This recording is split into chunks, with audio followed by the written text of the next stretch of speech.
Судот под контрола на воената хунта во Мјанмар ја осуди поранешната лидерка Аунг Сан Су Ки на 4 години затвор за поттикнување немири и кршење на епидемиолошките мерки воведени поради пандемијата на коронавирусот. Су Ки се соочува со вкупно 11 обвинувања, кои сите ги негираше. Таа е во домашен притвор од февруари кога војската изведе државен удар, рушејќи ја нејзината избрана цивилна влада и затворајќи бројни лидери. Таа тогаш беше обвинета за корупција, бунт и изборна измама. Поранешниот председател на Мјанмар и сојузник на Су Ки, Вин Мјент од Националната лига за демократија, исто така е осуден на 4 години затвор под истите обвинувања.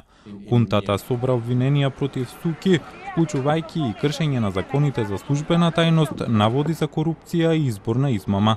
Портпаролот на новоформираната влада на национално единство, група која ја сочинуваат продемократски личности и противници на воениот удар, изјави дека Су Ки не се чувствува добро и од воените генерали и подготвуваат 104 години затвор, сакајќи таа да остане таму до крајот на животот.